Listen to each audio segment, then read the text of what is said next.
बाकी बात बाकी होना। हेलो फ्रेंड्स, मैं हूं आपका होस्ट और दोस्त नीरज और आप देख रहे हैं फिल्मी बातें। दोस्तों, बॉलीवुड का चमकता सितारा जो अपनी स्क्रीन उपस्थिति से लोगों को लुभाने के लिए जानी जाती थी, उनका ग्लैमरस लुक और लंबे रेशमी बालों ने उन्हें भारतीय सिनेमा की सबसे प्रतिष्ठित दिग्गज अभिनेत्रियों में से एक बना दिया था।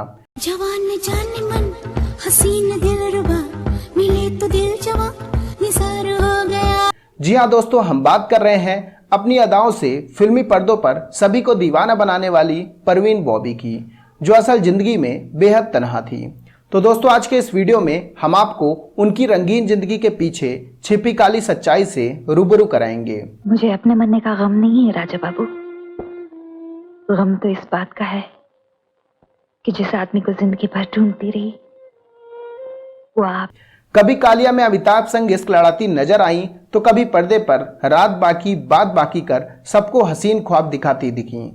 फिल्मी पर्दे की पहली लेडी सुपरस्टार बनकर उभरी अभिनेत्री परवीन बॉबी बॉलीवुड की वह अभिनेत्री थी जिन्होंने अपनी सुंदरता से उस जमाने में कहर ढा दिया था। जवानी को अपनी जानेमन बनाने वाली परवीन बॉबी ने फिल्मी पर्दे पर अपने हुस्न का ऐसा जादू चलाया कि जहां भी वह जाती थी स्टारडम उनके पीछे चला आता था। लेकिन पहली नजर में सबको दीवाना बनाने वाली यह हसीना असल जिंदगी में बेहद तन्हा थी।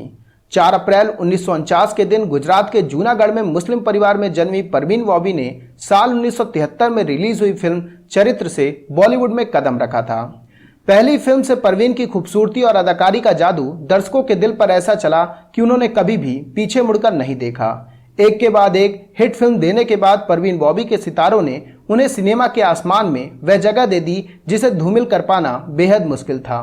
पर्दे पर बड़े बड़े सुपरस्टार को अपने इश्क में पागल कर देने वाली इस अदाकारा की निजी जिंदगी में कई मर्द आए, पर कोई भी रिश्ता शादी तक नहीं पहुंच पाया।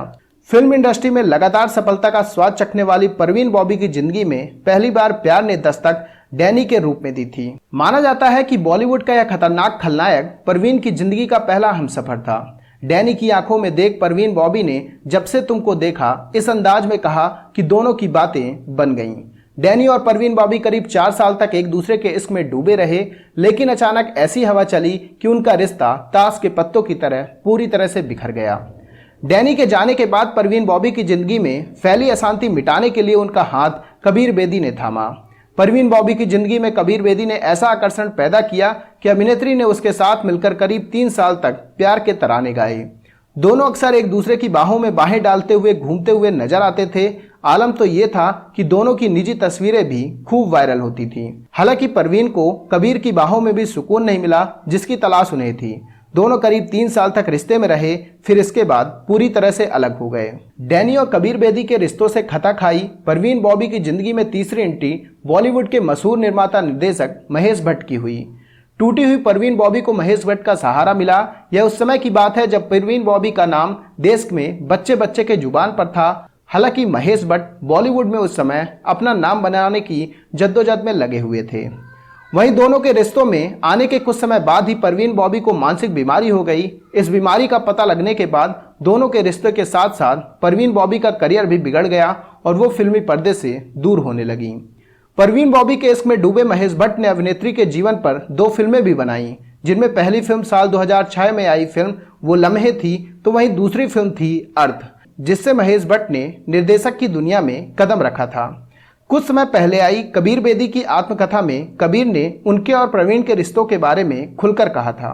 कबीर ने लिखा कि उनका प्यार कभी ठोस स्वरूप नहीं ले पाया। इसकी बड़ी वजह थी परवीन की बीमारी, जिसका जिक्र अलग अलग तरह से कई बार किया जा चुका है। इस बारे में कबीर ने लिखा था कि परवीन को जो बीमारी थी उसका एक फैमिली हिस्ट्री भी थी। परवीन को आत्माएं दिखती थी, उन्हें लोगों पर शक होता था और खुद को जान से मारे जाने का डर भी लगा रहता था। कबीर बेदी ने एक इंटरव्यू में बताया कि परवीन ने 1980 में भारत छोड़ दिया था और कुछ सालों बाद वह वापस आई थी। उन्होंने वापस आकर मेरे बारे में बहुत खराब बातें लिखी थी कि मैंने उन्हें भावनात्मक रूप से तोड़ दिया, जिससे कि वो पागल हो गईं। कबीर बेदी ने कहा कि परवीन को हेल्प और सिंपैथी की जरूरत थी और जब खासकर मेरा करियर ग्राफ नीचे आ रहा था तो मैंने उसके साथ मौजूद होना चुना और मैं वहां रहना भी चाहता था। कबीर बेदी ने अपनी बुक में लिखा कि यह सच है कि मैं परवीन बॉबी से काफी प्यार करता था। वो बहुत ही खूबसूरत थी। पहले मैं उन्हें एक्टर डैनी की गर्लफ्रेंड के तौर पर जानता था। वो काफी बोल्ड थी और उनकी सोच ने मुझे काफी प्रभावित किया था और इसीलिए मैं उनसे प्यार कर बैठा। लेकिन परवीन की बीमारी और करियर में आगे बढ़ने की ख्वाहिश के कारण कबीर परिस्थितियों से डील नहीं कर पाए। कबीर बेदी ने बताया कि परवीन अचानक ही विदेश चली गई थी और वो जब वहां से लौटी तो लोगों ने कहा कि उनकी इस हालत का जिम्मेदार मैं हूं। लेकिन ऐसा नहीं था। मैं उनके साथ रहना चाहता था, मदद करना चाहता था, लेकिन ऐसा हो ना सका।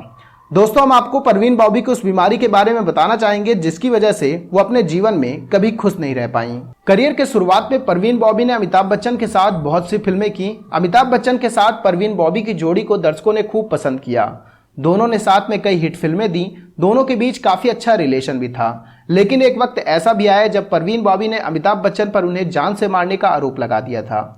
ये बात उस समय की है जब परवीन एक गंभीर मानसिक बीमारी से गुजर रही थी। परवीन बॉबी ने अध्यात्म से जुड़ने के चक्कर में फिल्म को अलविदा कह दिया था। उस समय उनका फिल्मी करियर चरम पर था, लेकिन न जाने क्यों उनका मन फिल्मों से ऊब गया और उन्होंने इंडस्ट्री छोड़ने का मन बना लिया था। इसके बाद फिल्मी सफर छोड़कर वो कई सालों के लिए गुमनाम हो गई और फिर एक दिन ऐसी हालत में मिली जिसके बारे में कभी किसी ने सोचा भी नहीं होगा।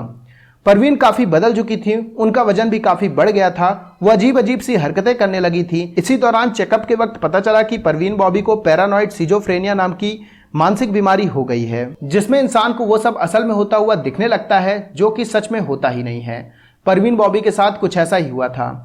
इस बीमारी के कारण परवीन को अमिताभ बच्चन अपने दुश्मन नजर आने लगे थे। साल 1989 में एक मैगजीन को दिए इंटरव्यू में परवीन ने कहा था कि अमिताभ बच्चन एक इंटरनेशनल गैंगस्टर हैं। वो मेरी जिंदगी के पीछे पड़े हुए हैं, मेरी जान लेना चाहते हैं। उनके गुंडों ने मुझे किडनैप कर लिया था और एक आइलैंड में रखा था। वहां अमिताभ के गुंडों ने मेरी सर्जरी की और मेरे कान के नीचे चिप और ट्रांसमीटर जैसा कुछ लगा दिया।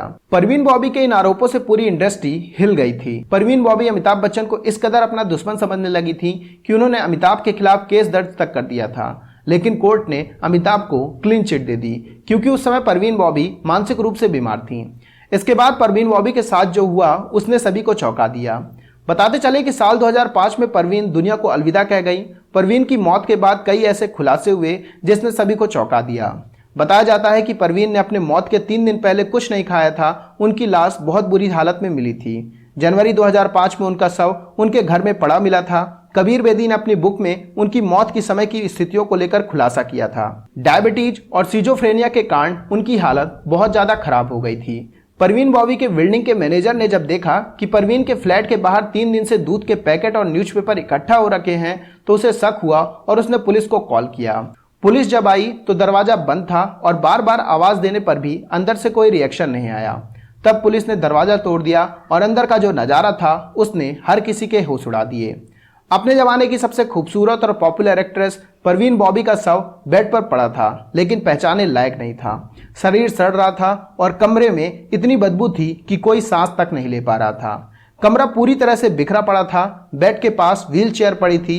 परवीन बॉबी की मौत उनकी लाश मिलने के 72 घंटे पहले ही हो चुकी थी। ना कोई रिश्तेदार, ना कोई दोस्त और ना कोई खबर लेने वाला। परवीन बॉबी की मौत की खबर मिलते ही बिल्डिंग के नीचे मीडिया जमा हो गई। कोई रिश्तेदार नहीं था जो उनकी बॉडी को क्लेम करे।